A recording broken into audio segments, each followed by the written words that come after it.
bien, bonjour à toutes et à tous.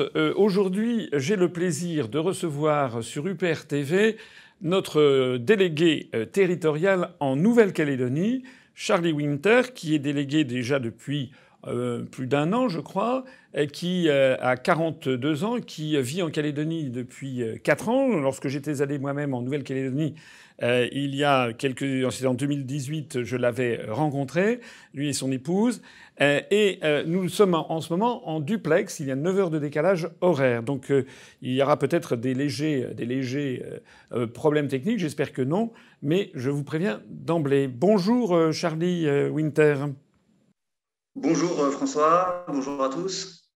Alors, est-ce que vous pouvez nous dire d'abord un petit peu rapidement qui vous êtes? Je vous ai très vite présenté, apporter quelques précisions. Et puis, je crois qu'il y a autour de vous, également par téléconférence, vous avez également quelques membres de l'UPR à Nouméa.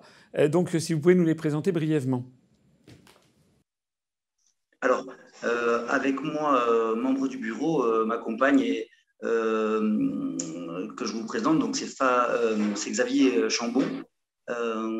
Alors, je vais peut-être laisser Xavier se présenter aussi. Pour l'historique, effectivement, voilà, ça fait plus d'un an là, que je suis au bureau en Calédonie depuis 4 ans. Avant ça, j'étais sur l'île de la Réunion, où j'ai rencontré mon épouse d'ailleurs. J'allais régulièrement sur Mayotte. Donc c'est vrai que bon, un gros contexte ilien depuis bien 5-6 ans. Avant ça, j'étais en métropole, surtout. Quelle est votre profession? Alors, je suis détaché commercial à travers les produits du BTP. D'accord. Alors bonjour Xavier Chambaud. Oui, bonjour Monsieur Asselineau. Alors je suis Xavier Chambaud. Je suis arrivé en Calédonie en 1970, dès l'âge de 3 ans. J'ai grandi ici, j'ai fait mes études supérieures en France. J'ai fait pas mal de métiers dans ma vie et aujourd'hui je suis enseignant dans le public. Voilà, je suis fonctionnaire. D'accord. Donc ça fait en fait 51 ans que vous êtes en Calédonie. Voilà, c'est ça.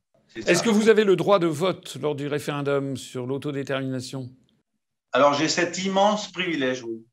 Voilà. Tandis que Charlie Winter, lui, ne l'a pas. On va y revenir dans un instant parce que le principal sujet qui concerne la Nouvelle-Calédonie en ce moment, vu notamment de métropole, c'est quand même l'évolution du statut institutionnel. Je rappelle à nos auditeurs qu'il y a un processus qui est en cours pour savoir si les Calédoniens souhaitent ou non accéder à l'indépendance vis-à-vis de la République française. Ça remonte aux accords de Matignon qui ont été faits sous Mitterrand. Ces accords de Matignon qui ont prévu notamment, c'est ce qui est en train de se passer, une séquence de 3 référendums de suite pour que les Calédoniens se déterminent, sachant que si le oui à l'indépendance l'emporte, on arrête le processus et la Calédonie devient indépendante. Si le non l'emporte, on fait un 2e référendum. Et puis si le non l'emporte au 2e référendum, on en fait un 3e. C'est exactement ce qui s'est produit. Il y a eu un premier référendum en 2018. Je m'étais d'ailleurs rendu en Calédonie pour militer pour le non à l'indépendance, mais en revanche pour développer la Calédonie selon comment dirais-je, avec tous ses atouts dans le cadre de la République française. Le non l'avait emporté avec 55% des suffrages. Il y en a eu un 2e référendum, donc l'année dernière, où le non l'a emporté, mais avec une marge plus étroite de l'ordre, je crois, de 53%. Je parle sous votre contrôle. Et donc, il est prévu un 3e référendum pour savoir si les Calédoniens souhaitent ou non l'indépendance. Alors, il y a 2 problèmes essentiels. Enfin, il y a beaucoup de problèmes dans cette situation. Je rappelle tout ça pour nos auditeurs. Premier problème, c'est quand même pas très normal de faire voter à répétition jusqu'à ce qu'une population vote comme on souhaite qu'elle vote, ce qui signifie que les autorités parisiennes, les responsables gouvernementaux, en fait, souhaiteraient se débarrasser de la Nouvelle-Calédonie parce que ça coûte cher. Il y a un 2e problème, je l'ai évoqué à l'instant, c'est la définition du corps électoral, puisque c'est un véritable scandale du point de vue juridique. Les Français d'origine métropolitaine qui sont installés en Calédonie depuis je ne sais plus combien de temps, depuis peut-être les années 88, par là, 90, ne peuvent pas voter. C'est-à-dire qu'il y a beaucoup de nos compatriotes qui sont installés en Calédonie depuis maintenant plus de 20 ou 25 ans, je crois, je parle, ou peut-être que j'exagère, vous allez me le dire, et qui n'ont pas le droit de vote, alors que la population kanak, elle, a le droit de vote à tout instant. Ce qui a introduit une différence substantielle entre citoyens français qui est quand même assez anormale. Alors, je voudrais savoir, on est bientôt en direction du 3e référendum. Charlie, comment est-ce que la population locale voit ça? Quelles sont les opinions des différentes communautés sur le territoire? Quand est-ce que va avoir lieu ce référendum? Alors, effectivement, on est sur 3 référendums successifs. La population est assez divisée puisqu'on est arrivé au 2e référendum avec une montée de oui à l'indépendance qui était assez significative. Ça a un petit peu glacé les Calédoniens qui étaient donc pour rester dans la France, c'est sûr. Et les tendances, écoutez, aujourd'hui, quand on regarde la France, ça donne pas envie. C'est un peu le reflet, en tout cas, c'est ce que je ressens. J'entends beaucoup de gens, à la fois qu'ils soient kanaks,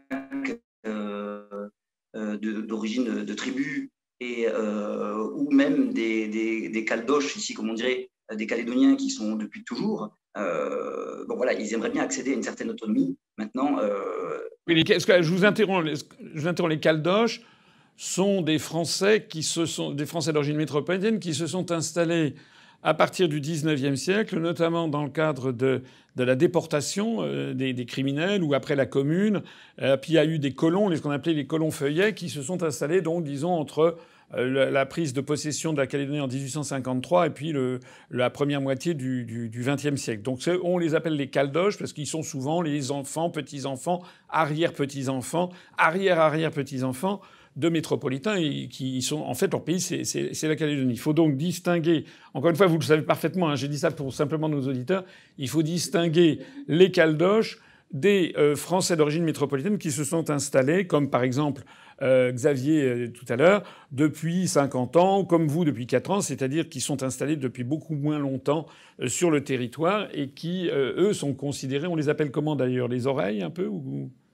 On a certains qui sont là depuis assez longtemps, on dira communément des Calédoniens ou des Caledoniens. et après, moi, je suis oreille, effectivement. Ouais. Les oreilles, c'est ceux qui sont arrivés depuis peu de temps. Ou un zor. Voilà, les ors. On appellerait ça ici un zor. Vous nous dites que la France ne fait plus envie. On peut comprendre d'ailleurs, malheureusement. Elle donne pas une belle image, hein. Elle donne pas une belle image, effectivement. Donc on attend à ce que le référendum, on espère que ce soit toujours non à l'indépendance, mais il y a les gens sont inquiets. Les gens sont inquiets. Et ça crée un vrai problème économique. Parce que aujourd'hui, comment vous voulez dire à quelqu'un d'investir, d'acheter une maison quand il ne sait même pas ce que ça va devenir si ça devient indépendant? C'est-à-dire qu'aujourd'hui, on n'a pas de réponse de comment ça va se passer si ça devient indépendant, mais on n'a pas beaucoup plus de réponses, d'ailleurs, si on reste dans la France. Parce que les accords de Nouméa arrivent au 3e référendum, déjà que les dates étaient discutablement dépassées. On se retrouve avec un nom qui dit quoi derrière? Il va y avoir renégociation.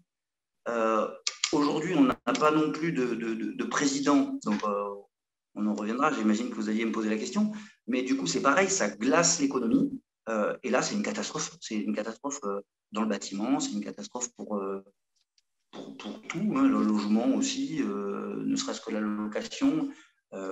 Alors, il y a des choses qui marchent. C'est vrai qu'avec le confinement, ça a aidé à ne pas faire partir les gens et c'est resté. L'argent n'est pas parti. Hein, on a des gens qui ont, par exemple, les ventes de voitures ont explosé. Il y a des choses qui qui ont été profitables pour l'économie calédonienne. Mais en fait, vous prenez les bâtiments, il y a plein de défiscalisations qui ne sont pas tombées. Et du coup, voilà, c'est la crise. Il y a beaucoup d'entreprises qui vont déposer le bilan ou qui ont déjà déposé le bilan. Et moi, je rencontre beaucoup d'entreprises au quotidien dans mon métier. Et effectivement, on se retrouve avec une vraie problématique. Donc, ce référendum, il fallait qu'il arrive vite. Et ça, c'est une bonne chose parce que selon les accords de Nouméa, on avait un délai jusqu'à 2 ans. Et là, je ne sais plus combien, ça fait une dizaine de mois, je crois. Hop, ça y est, on a le référendum qui va être placé. Donc, ça va aider à vite décoincer cette situation. Alors, est-ce qu'on peut résumer les positions des uns et des autres? Est-ce que l'on peut dire, dans la région sud, où il y a Nouméa, on peut considérer qu'il y a une large majorité pour rester dans la République française? C'est là où il y a le maximum d'ailleurs de Français d'origine métropolitaine. C'est ça. Vous avez pas mal Nouméa, c'est vraiment Zoreilland, comme ils diraient certains. Et il y a beaucoup de Calédoniens qui ont aussi le droit de vote ici. C'est majoritairement non à l'indépendance. Et ensuite, vous avez des grandes villes dans le nord qui le sont aussi. On distingue quand même la Calédonie. Hein, vous avez vu comment elle est faite. Elle fait 400 km de long sur 40 de large, en gros. Et vous avez toute la côte est qui est plutôt non à l'indépendance, la ouest qui est plutôt non à l'indépendance, et la côte est qui est plutôt donc Kanak. Et donc là, clairement, oui à l'indépendance. Voilà, on trouve des Kanaks qui sont pour la France, on trouve maintenant aussi des Calédoniens qui sont pour l'indépendance. Oui, ça c'est un point important, c'est que contrairement à une image que l'on a parfois en métropole, où des gens veulent plaquer un raisonnement de nature coloniale sur la situation en Calédonie, bien sûr que c'est l'origine, c'est un problème colonial, mais les évolutions sont quand même plus complexes que ça. Il y a des Caldoches, donc comme je le disais tout à l'heure, des Calédoniens dont la famille s'est installée depuis plusieurs générations, qui maintenant sont pour l'indépendance, qui estiment que finalement leur pays serait mieux sans être dépendant de Paris. Et on trouve en revanche aussi des Kanaks, des tribus Kanaks, des clans Kanaks, qui eux craignent l'indépendance parce qu'ils craignent que le pays rebascule dans une société coutumière traditionnelle, qui était une société, il faut le reconnaître, extrêmement inégalitaire, avec des clans qui possèdent le pouvoir, des clans qui possèdent les terres, et puis des clans qui ne possèdent rien du tout. Hein. Et les clans qui sont en bas de la hiérarchie coutumière, en général, sont beaucoup plus comment dirais-je, mesurés et réticents à l'indépendance vis-à-vis de la France. Il y a aussi une autre communauté, c'est la communauté de ceux qui ne sont ni Kanaks, ni Caldoches, ni métropolitains d'origine. Ce sont ceux qui sont venus de Wallis et Futuna, du Vietnam, d'Indonésie, qui représentent un pourcentage non négligeable aussi de la population. Alors oui, juste une aparté, j'avais oublié les îles Loyauté. Hein, on n'oublie pas quand on part en vacances en plus, c'est pas bien. Les îles Loyauté aussi sont effectivement bien pour l'indépendance. Hein, on retrouve Ouvéa, Lifou et Marais, hein, les trois îles. Et puis il y a l'île des Pins aussi. C'est des îles qui fonctionnent pas mal au niveau du tourisme, mais malgré tout, ça n'empêche pas qu'ils veulent l'indépendance. Effectivement, les autres communautés, donc futuniennes, wallisiennes, vanuatées aussi, c'est difficile. Je ne saurais pas dire quels sont ceux qui sont pour rester dans la France ou pas. Ce que je sais, c'est qu'ils fonctionnent de manière tribale, malgré tout. Donc, ils ont des leaders et ils suivent leurs leaders qui ont été aussi un peu pour l'indépendance. Donc là, peut-être Xavier pourra un peu se renseigner là-dessus. Oui, voilà, je voulais rebondir sur autre chose. Je voulais préciser que de tout temps, on a toujours vécu ensemble. Et aujourd'hui, comme hier, on vit toujours ensemble. Et cette situation du fait des référendums successifs a créé un peu une crise qui aurait pu être gérée si, par exemple, ça s'était arrêté à un référendum. Si on n'avait fait qu'un seul référendum, la vie aurait repris son cours. Mais aujourd'hui, tout le monde est sur la tente pour faire des investissements, refaire partir l'économie. Et du coup, on obtient cette espèce de crise qui crée des conflits, qui crée de l'insécurité. Et je voulais rajouter que l'État n'a pas joué son rôle de rassembleur comme il l'avait fait aux accords de Matignon, alors que tous les partis veulent discuter. Mais seulement, aujourd'hui, il ne s'est rien passé à Paris. L'État n'a pas essayé de sortir une solution consensuelle qui aurait permis d'arranger les uns et les autres, comme on l'a déjà fait, et ensuite repartir sur la vie comme on vit aujourd'hui ensemble. Ça, c'est la première chose. La deuxième chose, c'est qu'il parle de plus en plus de référendums éclairés. Et à part le mot éclairé, les médias ne jouent pas leur rôle, n'appuient pas l'accompagnement de l'État dans la vie de tous les jours. Je veux dire le financement de la sécurité, de la police, de la justice, de l'enseignement. Et on vit une situation comme si rien n'allait se passer. Le référendum n'est pas expliqué aux Calédoniens. Alors, on arrive à des situations où même moi, des amis kadosh veulent voter indépendantiste. Et je ne comprends pas. En fait, ils mélangent un peu tout dans leur décision de voter indépendantiste. Ils mélangent le contexte économique et le fait que la France changeait de pays de tutelle. En fait, voilà ce que je voudrais expliquer. Oui, parce que est-ce que les populations, moi quand j'étais allé, ça m'avait beaucoup frappé, la population de Nouvelle-Calédonie est très largement ignorante des transferts financiers considérables que la métropole envoie en Calédonie, notamment pour assurer quand même le train de vie local qui est très très très très supérieur à l'environnement régional immédiat comme le Vanuatu, les îles Salomon ou la Papouasie-Nouvelle-Guinée, et qui la rapproche c'est un niveau de vie de type occidental. Donc si la France se retire, il n'est pas sûr du tout que les revenus du nickel suffisent à assurer le même train de vie, non plus d'ailleurs que le tourisme. Et donc, il est à craindre soit un effondrement du niveau de vie des gens, soit, beaucoup plus prosaïquement, que la Nouvelle-Calédonie, les dirigeants calédoniens nouveaux se jettent dans les bras d'une puissance étrangère. Alors, à ce propos, est-ce que l'on parle du rôle que pourraient jouer en sous-main les Australiens, les Néo-Zélandais, qui verraient, je pense, ces deux pays verraient avec une certaine faveur le fait que la France quitte la zone du Pacifique sud-ouest, parce que c'est quand même une zone anglo-saxonne et notamment dominée par l'Australie et la Nouvelle-Zélande. Et puis on parle aussi beaucoup d'un nouvel intervenant, c'est la République populaire de Chine, qui est de plus en plus présente et notamment attirée par les ressources minières de la Calédonie. Qu'est-ce que l'on en sait? Qu'est-ce que l'on en dit? Est-ce que ce sont des sujets qui sont abordés parfois parmi les Calédoniens? Alors, au niveau des médias, il n'y a aucun discours qui pourrait nous éveiller sur ce fait des appétits, des ardeurs des pays étrangers. Et surtout, on ne parle jamais de la Chine qui place ses pions discrètement pour pouvoir avoir, comme au Vanuatu, comme on a un exemple pas loin, à 45 minutes d'avion, où un pays qui était sous gouvernance anglo-saxonne est devenu indépendant et aujourd'hui... Anglo-française, c'était les Nouvelles-Hébrides, c'était un condominium franco-britannique. Voilà, c'est ça. Et aujourd'hui, on a l'exemple sous nos yeux d'un pays qui va très mal, où ses richesses sont pillées par la Chine, où la Chine, avec ses bateaux de pêche, avec ses déforestations du Vanuatu, toutes ces richesses s'en vont et le peuple Vanuatu subit des difficultés depuis des années au niveau de sa population. Voilà. Je ne parle pas au niveau des politiques, je parle au niveau de ses populations. Voilà, et il n'y a aucune explication, il n'y a aucun parallèle de ce qui pourrait nous arriver dans les médias. On vit une période normale, rien ne va se passer le 12 décembre. J'avoue que personnellement, j'avais été scandalisé quand Macron s'était rendu pour le premier référendum. Moi, j'y étais allé aussi. Je crois qu'il y était allé également. Mais évidemment, il a un autre poids dans la parole publique puisque c'est le chef de l'État. Et contrairement à son obligation constitutionnelle, parce que dans la Constitution, il est prévu que le président de la République veille à l'intégrité du territoire. Donc son devoir était d'aller là-bas.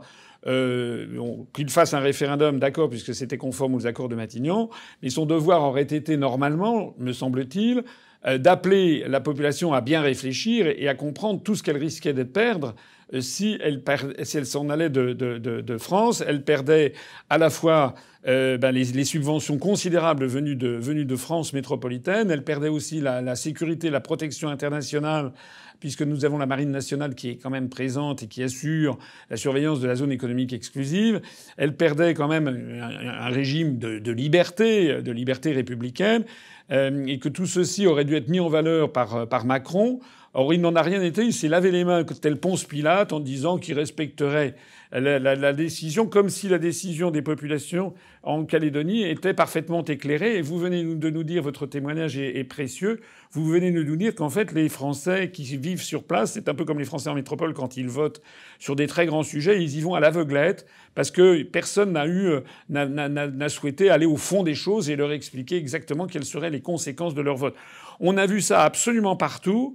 Hein, il y a eu la vague des décolonisations des années 60, ça c'est normal, c'était des peuples entiers qui prenaient leur indépendance, mais les confettis de l'Empire, comme on a dit, on est dans une phase tout à fait nouvelle maintenant, où on a des petites îles qui restent comme ça dans le giron de la République, qui coûtent très très cher en fait à la métropole. Et les dirigeants français souhaiteraient s'en débarrasser. C'est le cas à Mayotte, par exemple. Beaucoup de dirigeants français souhaiteraient se débarrasser de Mayotte parce que ça coûte horriblement cher. Ce sont les Mahorais qui ne veulent pas. Ils veulent rester. Ils ont obtenu le statut de département pour bénéficier justement à des subsides venus de Paris. On a l'impression qu'en Nouvelle-Calédonie, on n'a pas encore compris ce phénomène. Ce qui est malheureux, c'est qu'on ne jauge pas le niveau de vie qui risque de s'écrouler. Aujourd'hui, on vit sur le passé, mais les gens ne s'aperçoivent pas, à cause des médias qui ne mettent pas ça dans la tête des gens, on ne jauge pas ce que l'on va perdre. Les radios, les médias lancent beaucoup de jeux, tout va bien, la niaiserie organisée. Voilà, c'est au niveau des médias. Charlie, vous confirmez ça ? Effectivement, aujourd'hui, on arrive à une échéance qui est cruciale, d'autant plus que c'est la dernière. On n'a pas une émission, un débat organisé, je ne sais pas moi, quelque chose de récurrent où on pourrait dire, voilà, il y a le pour, il y a le contre, qu'est-ce qu'on a, qu'est-ce qu'on va gagner, qu'est-ce qu'on va perdre. Il n'y a aucun détail. On n'arrive pas à débattre concrètement. Il y a des dialogues de sourds. Alors, je vous épargne les vidéos interminables où chacun expose des idées où on ne comprend pas la finalité. D'un côté, on nous dit l'indépendance, c'est bien parce qu'il y a des usines de nickel, on a de la richesse à exporter, mais on se rend compte que ça fait des années qu'on les tient sous perfusion, ces usines. Aujourd'hui, il y a un dossier qui repart, c'est bon, c'est tout espoir. Mais en fait, en vérité, il y a tellement d'argent injecté par la France que jamais on n'arrivera à compenser. Il faudrait vraiment que ce soit détaillé. Aujourd'hui, personne ne le fait. J'ai exactement la même vision que vous aviez là-dessus. Et on est nombreux à avoir cette vision-là. On ne va pas voter éclairé et clairement. Moi, sachant que je ne peux même pas voter. Oui, en plus, vous n'allez pas voter. J'insiste là-dessus. Si c'est un scandale quand même énorme. C'est comme si en France, par exemple, métropolitaine, on interdisait de droit de vote des Français qui sont installés depuis 25 ans, qui sont d'origine immigrée et que l'on leur interdisait le droit de vote, par exemple. Qu'est-ce qu'on n'entendrait pas ? Ça a été validé malheureusement par le Conseil constitutionnel. C'est-à-dire qu'il y a des métropolitains qui sont installés depuis 20 ans, je crois, en Calédonie, et qui n'ont toujours pas le droit de vote. C'est quand même extraordinairement choquant. C'est très important parce que on sait notamment que si c'est des personnes qui sont... À la limite, qu'il y ait un délai de 3-4 ans, ça pourrait se justifier. Mais là, c'est des délais énormes de 20 ans, des gens qui ont fait leur vie, qui ont eu des enfants, etc., qui n'ont toujours pas le droit de vote.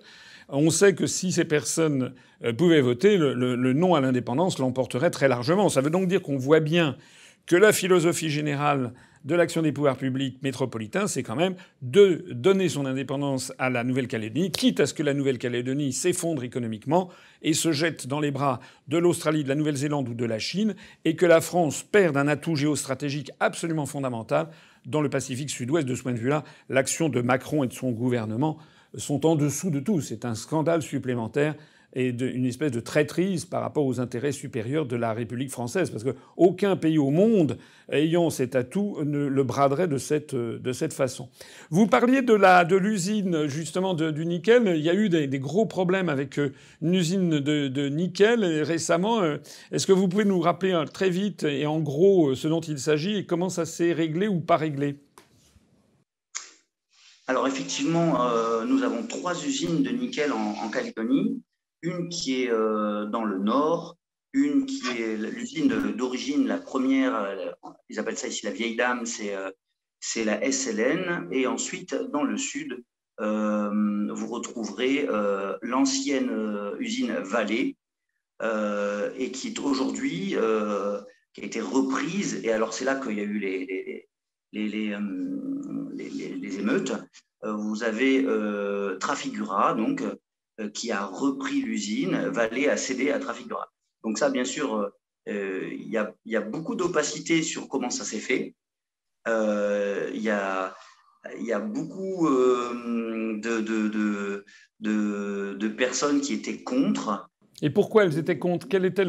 C'est quoi le repreneur? C'est quoi le problème? Qu'est-ce qu'il a, pour le repreneur? Alors, le repreneur, déjà, c'est toujours une histoire d'argent, quoi qu'il en soit. Le repreneur, déjà, c'est un fonds d'investissement suisse. Alors, c'est assez compliqué, je ne saurais pas vous dire exactement tout en détail, mais Trafigura n'a pas un historique joyeux. Et pourtant, en Calédonie, on a un joyau. Et les gens ne voudraient pas que le barrage cède, comme c'est arrivé au Brésil, à Vallée.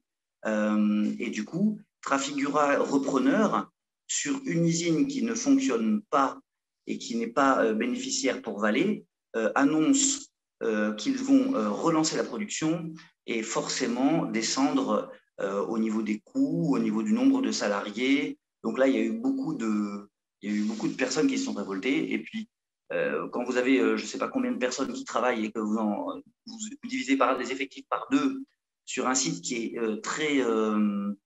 qui est à haut risque environnemental, les gens se sont posé des questions. Voilà. Alors, clairement, il y a eu beaucoup d'argent qui semblerait avoir été distribué, hein, c'est toujours pareil. Et c'est là où c'est la magie de la Calédonie, c'est qu'il y a beaucoup de choses qui sont opaques, on ne sait pas. Il y a beaucoup de on-dit, on ne sait pas ce qui s'est vraiment passé. On peut que suivre la version officielle. La reprise a été négociée, tout le monde s'est mis d'accord, les émeutes se sont arrêtées, plus de voitures brûlées, et l'usine a repris l'activité. Ils ont d'ailleurs relancé le projet du nouveau barrage Lucie pour l'assèchement des boilers. Parce qu'il y a plusieurs modes de fonctionnement, hein. Vous avez la métallurgie à l'ancienne, comme on le connaissait avec les fours de la SLN à Nouméa. Dans le nord, il y a la pyrométallurgie. Donc là, c'est des fours verticaux et c'est assez compliqué. Ils ont du mal aussi à fonctionner puisqu'il n'y en a qu'un four sur les 2 qui fonctionne. Et dans le sud, c'est de la chimie avec des mélanges liquides et après des assèchements des boues. Et donc là, il faut des barrages assez conséquents pour que l'humidité s'évapore et pour récupérer les boues pour pouvoir les retraiter ensuite. Je voudrais rajouter quelque chose à propos des 3 usines, parce qu'on pourrait croire que la Calédonie a le plein d'emploi avec 3 usines. Or, ce n'est pas du tout le cas. Et il y a même pire, c'est que les accords sociaux sont difficilement applicables et respectables dans ces usines, à tel point que quand l'industriel a besoin de main-d'œuvre supplémentaire, il fait venir des pays de main-d'œuvre moins chère et qui passe devant la main-d'œuvre calédonienne, avec la complicité des élus qui votent l'autorisation de faire venir par exemple, un groupe de 99 ou 211 Philippins qui feront le travail qui rapporterait aux Calédoniens pour des périodes précises. Mais en attendant, il n'y a rien qui puisse permettre à une entreprise de s'organiser pour pouvoir être sous-traitant de l'industriel et de nouer des contrats à long terme. À chaque fois que l'industriel a des besoins, eh bien, il fait venir de l'extérieur une main-d'œuvre peu chère, voilà, devant les Calédoniens. Merci pour ces précisions, Xavier. Tout à l'heure, Charlie, vous avez évoqué rapidement, on pourrait y revenir en quelques instants, la situation gouvernementale assez baroque qu'il y a en ce moment en Calédonie, puisque si j'ai bien compris, il y a un gouvernement qui a été battu, qui a été renversé à l'Assemblée territoriale et qui gère les affaires courantes, et un nouveau gouvernement, mais qui n'arrive toujours pas à se mettre en place. Qu'est-ce qui se passe? Vous avez 2 gouvernements en ce moment? Alors oui, parce que c'est pas assez cher de faire travailler un gouvernement, on va en mettre 2. Effectivement, bon, le gouvernement a été renversé par une majorité d'indépendantistes. Et alors, c'est l'occasion parce qu'on a un dernier référendum qui dit que la Nouvelle-Calédonie reste dans la France, et on a aujourd'hui un gouvernement indépendantiste. Un gouvernement local, hein, c'est ça. Oui, voilà, le gouvernement local qui est indépendantiste. Et pour le coup, ce gouvernement n'arrive pas à mettre en place un président. Et ça dure depuis combien de temps? Ça doit faire 4 mois. On n'a pas de président. Ah oui. Et pourquoi ils n'arrivent pas à se mettre, d'accord entre eux, c'est ça? Ah ben écoutez, il y a deux groupes de trois et ils n'arrivent pas à se mettre d'accord entre eux, je pense. D'accord. Donc ce sont des palabres et ça n'avance pas. Vous dites-moi, vous êtes quand même dans une sacrée situation. En fait, ce qui manque un peu là-dedans, c'est l'orientation générale venue de Paris. La Nouvelle-Calédonie est un pays, enfin c'est un peu comme tout le reste en fait. Hein. On voit bien que le tissu de l'État français se disloque. Alors nous, on le voit en métropole avec la collectivité européenne d'Alsace, on le voit en Martinique avec la collectivité de Martinique, on le voit en Calédonie avec les deux gouvernements, avec des référendums à répétition.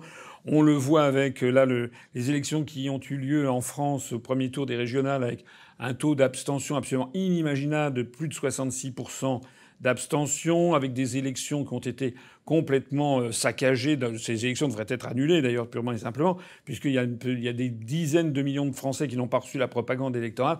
On a vraiment l'impression d'un pays qui s'effondre. Et je comprends la remarque que vous avez faite tout à l'heure. C'est vrai que ça fait pas forcément très envie vu de Calédonie.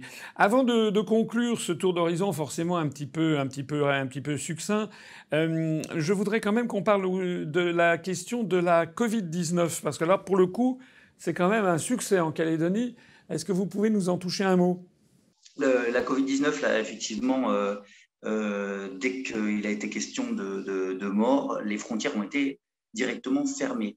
Et là, le plus, effectivement, c'est que on n'a pas vraiment beaucoup de bateaux avec des gens qui arrivent dessus. En tout cas, ils font automatiquement une quatorzaine sur bateau. Les avions ont tous été stoppés. Et donc ça a permis d'avoir assez de recul. A été mis ensuite une quatorzaine en place, beaucoup d'observations. Alors bien sûr, des tests ont été faits, ils valent ce qu'ils valent, mais en tous les cas, on n'a à déplorer aucun mort en Nouvelle-Calédonie. Alors ça, c'est extraordinaire parce que je rappelle qu'en métropole, la France est un des pays les plus touchés au monde, même si Macron essaie de faire croire aux Français qu'il a géré cette pandémie d'une façon admirable. En fait, on est sur 195 pays du monde, on est le 20e plus mauvais. Et le nombre de morts par million d'habitants en France métropolitaine est quand même de l'ordre de 1750 morts. Je voyais avec notre délégué en Martinique et en Guadeloupe qu'en Martinique, on est à 260 morts par million d'habitants. En Guadeloupe, on est un peu au-dessus de la Martinique, même assez sensiblement. On est à 660 morts par million d'habitants, mais ça reste quand même... Il y a 6,2 fois moins de morts de la Covid-19 en Martinique qu'en métropole et 3 fois moins en Guadeloupe qu'en métropole. Mais alors vous battez tous les records, vous êtes un des champions mondiaux. Il y a eu 0 mort de la Covid. Alors, il y a eu effectivement des mesures de type taïwanais, en fait, c'est-à-dire la fermeture des frontières. Qui est-ce qui a décidé ça d'ailleurs? C'est le haut-commissaire ou c'est le gouvernement territorial? Ah, les deux, de commun accord, les deux se sont mis en place dans ce sens. Alors ça, c'est une bonne chose, hein, ils ont bien réagi. Attention, on a quand même 260 000 habitants, c'est pas énorme. Donc là, on peut imaginer que c'est facile. Néanmoins, le contrôle des frontières, il n'y a pas photo. Hein. Et c'est qui le patron? Ce qui est vrai, c'est que la Calédonie est très isolée quand même, puisqu'elle est à quoi? Il faut bien compter 1h30 d'avion pour aller à Auckland en Nouvelle-Zélande, hein, quelque chose comme ça. À peu près. Comment? 2 heures. Oui, 2 heures pour Auckland et 2 heures pour Brisbane en Australie. Donc c'est quand même un pays isolé. D'ailleurs, vous avez fait... Il y a eu... Je crois avoir lu, non? Il n'y avait pas l'idée de faire comment dirais-je, une libre circulation entre la Calédonie et le Vanuatu. Ça a eu lieu ou pas? Je laisserai Xavier vous en parler, mais effectivement, ils ont la Nouvelle-Calédonie, alors apparemment est en discussion. Je ne sais pas où est-ce qu'ils en sont à ce niveau-là, mais pour rentrer dans une bulle Australie, Nouvelle-Zélande, Nouvelle-Calédonie. Ah d'accord. Cette bulle, elle serait conditionnée à un certain nombre de personnes vaccinées, bien entendu, et un passeport sanitaire. Donc, ne pourraient voyager que les personnes qui sont... Ah oui, c'est le système qu'on veut nous imposer en métropole. Alors, il y a quand même bien qu'il y ait 0 mort, il y a quand même des campagnes de vaccination en Calédonie. Oui, effectivement, il y a une campagne de vaccination qui bat son plein. On est proche de l'obligation pour certains corps proches des Certains touristes. secteurs. Je vais prendre le relais. Alors effectivement, avec un battage médiatique comme on a eu, on a obtenu, le résultat, c'est que les Calédoniens se sont précipités à la vaccination, bien sûr sans pouvoir être éclairés sur l'objectif de cette vaccination. Ce que je trouve malheureux, c'est que dans les médias, il n'y a toujours aucune émission qui puisse inviter des professionnels de santé, qui puisse avoir un avis non conforme. Tous les avis convergent. Il faut passer par la vaccination pour une immunité collective, mais on ne parle pas d'immunité personnelle. Le discours est toujours le même. Et ce qui est extraordinaire, c'est qu'on agit de concert avec les pays autour de nous, comme s'il y avait une entente. Ce que je voudrais dire aussi, c'est que le Premier ministre australien, il a dit aujourd'hui qu'il y avait aussi 0 mort du Covid-19 en Australie. Malgré tout, ils ont aussi la vaccination comme nous. C'est à n'y rien comprendre. Est-ce qu'il y a j'ai vu ça avec Sébastien Dubois qui nous a expliqué qu'en Martinique et Guadeloupe, il y a un médicament local fabriqué par un laboratoire guadeloupéen qui a beaucoup de succès, qui est fait à partir de plantes traditionnelles ce sont un traitement antigrippal traditionnel. Ça a eu beaucoup de succès. Et c'est pris en continu de façon prophylactique, notamment dans les départements antillais. C'est peut-être, j'en sais rien, c'est peut-être une des raisons qui peut expliquer le faible taux de mort par habitant qu'il y a dans nos départements d'outre-mer des Antilles, Guyane. Vous, est-ce qu'en Calédonie, il y a des remèdes traditionnels que les Kanaks pourraient éventuellement avoir contre la grippe et dont ils se serviraient ? Alors, ayant de la famille sur Lifou, quand je parle aux belles-sœurs, elles me disent on se soigne par les plantes. Mais n'ayant pas de compétences dans le domaine, je ne sais pas de quoi ils me parlent. Mais en tout cas, elles me disent on se soigne par les plantes. Parce que c'est le pays du niaouli, la Calédonie. Donc l'essence de niaouli, pour les gens qui s'intéressent aux huiles essentielles, est réputée justement comme une essence qui permet de lutter contre les virus qui circulent. Bon. Donc on n'en saura pas davantage. En tout cas, ce qui est sûr, c'est qu'en Calédonie, il y a pour l'instant 0 mort. Et c'est essentiellement dû, en fait, au fait que la décision a été prise très très vite de fermer l'entrée et la sortie sur le territoire calédonien aux personnes venues de l'étranger. Je rappelle quand même qu'en France, il a fallu des semaines et même des mois pour qu'on commence à avoir des mesures de précaution vis-à-vis de l'étranger.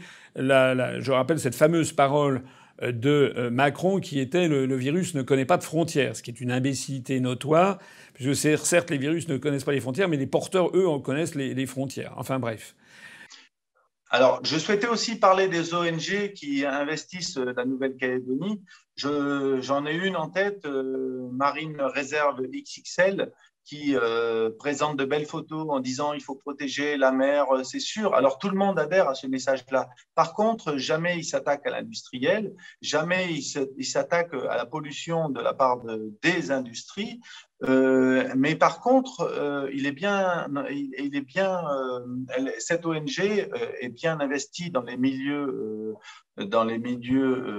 du pouvoir et obtient des subventions, obtient des passe-droits, obtient des droits qui vont à l'encontre du particulier sous prétexte de protection de la nature. Alors, ce qui est malheureux, c'est que nos élus ne vont pas s'intéresser à qui finance ces ONG, ONG basées aux États-Unis. Je veux parler de Pew. Aujourd'hui, ce qui se passe, c'est que juste pour le fait de présenter des belles photos, on laisse rentrer tout le monde en Calédonie. Mais en gros, avant, on avait un État qui nous protégeait ou qui protégeait les plus faibles avec une enquête contre, je veux parler de la Miviludes, contre ces gens-là qui arrivent avec des beaux messages, mais en vérité avec des actions qui seront autres. Et alors, en matière maritime, d'ailleurs, la Calédonie s'est fait remarquer dans la presse internationale, même j'ai vu ça, par des attaques de requins maintenant sur les baigneurs. C'est assez nouveau. Comment vous expliquez cette recrudescence que l'on constate un peu comme on a constaté ça à l'île de la Réunion? Alors, toujours dans un désir de culpabiliser le particulier, moi qui sors souvent en mer, c'est ne rejetez pas vos déchets, ça fait venir le requin. Mais par contre, on ne parle jamais de la surpêche autour de la Calédonie, et notamment pas loin au Vanuatu, où les navires chinois investissent le lagon du Vanuatu. Et ensuite, on a, je suppose, hein, je ne suis pas un professionnel, je pense que les requins cherchent aussi de la nourriture. Et comme les lagons Vanuatu sont de plus en plus pauvres, on se tourne vers la Calédonie qui est encore protégée par la marine française qui surveille la zone économique. Donc c'est une des explications. Ah oui, donc ça voudrait dire effectivement que les Chinois, comme on l'a dit tout à l'heure, viennent avec leur marine pour rafler les fonds marins du pauvre Vanuatu, les anciennes Nouvelles-Hébrides, hein, qui a eu son indépendance de mémoire, je crois que c'est en 1980, avec la capitale Port Vila. C'était un exemple très, très étrange de condominium franco-britannique qui avait été, je crois, conclu au début du XXe siècle, aux années 1900 par là. Donc il y avait deux gouverneurs, un français et un anglais, qui se partageaient la gestion de ce territoire, qui est donc devenu indépendant, mais qui a sombré ensuite dans la pauvreté. Et effectivement, à part des élites qui sont sans doute un peu sensibles à l'argent, peut-être corrompus, eh bien maintenant c'est le libre cours à la marine chinoise qui rafle les ressources halieutiques du Vanuatu, et donc les requins vont chercher de la nourriture ailleurs et viennent croquer parfois des nageurs et des baigneurs dans le lagon de Nouméa, à l'îlot Amédée, j'ai vu ça, ce qui risque d'avoir pour conséquence une chute du tourisme en Nouvelle-Calédonie. Alors, je souhaite rebondir là-dessus aussi, effectivement. Le tourisme, de toute façon, avec le Covid, aujourd'hui, il n'y en a plus. C'est certain. Moi, j'étais à La Réunion, justement, avant de venir en Nouvelle-Calédonie. Et on a pu voir cette problématique requin. Alors oui, effectivement, c'est un problème. Ça n'aide pas pour le tourisme. Les surfeurs, les plaisanciers craignent maintenant de se baigner parce que personne n'est à l'abri. Effectivement, on a peut-être cet effet, comme vous l'évoquiez, de surpêche autour qui fait que les requins reviennent ici. Alors, a été mis en place une pêche de ces requins, des prélèvements. C'est absolument pas la solution. On n'a aucune analyse, il n'y a aucune étude sérieuse il n'y a pas d'appel d'offres qui a été lancé pour cette étude. Il faudrait qu'il y ait une étude sérieuse pour trouver une solution durable. Alors, il y a eu des requins qui apparemment seraient répertoriés. On sait à peu près combien il y a de requins dans chacune des baies. Néanmoins, à tout moment, on risque l'accident. Vous parlez de la Réunion ou de la Calédonie, là? En Calédonie. D'accord, en Calédonie, oui. Bon, écoutez, merci pour ces précisions. Il y a quand même eu mort d'homme, et donc c'est un sujet qui mérite effectivement toute notre attention. Je vais peut-être conclure, si vous voulez bien, cet entretien qui est tout à fait passionnant. Un mot sur l'UPR en Nouvelle-Calédonie, et puis est-ce que vous commencez à préparer un petit peu les échéances de 2022, notamment, il faudra qu'on ait des candidats aux élections législatives en 2022. Il y a combien il y a 2 députés, hein, je crois, sur le territoire. Alors oui, on a 2 députés sur le territoire. On a 161 membres en Nouvelle-Calédonie, des membres adhérents. Oui. Et effectivement, on commence à rencontrer certaines personnes pour préparer effectivement ces présidentielles. Ça va être beaucoup de travail.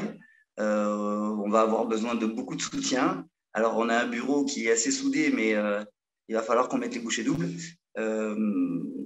Voilà, il y a beaucoup de choses à faire. Je pense qu'on ne va pas trop s'avancer pour l'instant. Je rappelle qu'en 2017, j'avais eu 2 parrainages venus de maires de Calédonie, l'un sur la côte ouest, l'autre sur la côte est. Et l'un était un maire qui était loyaliste, et donc l'autre était un maire indépendantiste. Quand j'étais venu vous voir après la présidentielle, j'étais allé voir l'un et l'autre pour les remercier, et qui m'avaient l'un et l'autre très, très gentiment reçus, ce qui prouve d'ailleurs au passage qu'il y a des maires indépendantistes, mais qui en fait ont une relation quand même très proche avec la France, Et personnellement, je suis convaincu que l'indépendance serait une catastrophe, un désastre pour tout le monde, alors qu'un régime, comme il est d'ailleurs actuellement, d'autonomie très large, mais avec également une plus grande fermeté dans la volonté de développer l'île et d'améliorer et d'égaliser le statut des communautés, pourrait régler quand même bien des problèmes. Je me rappelle également, il me semble qu'aux élections législatives, on avait fait des scores qui n'étaient pas mauvais, enfin évidemment à notre échelle, mais qui étaient plutôt meilleurs en Calédonie que dans le reste de la métropole. Je ne sais pas si vous le rappelez. Je ne sais pas si vous avez encore quelque chose à me dire, sinon...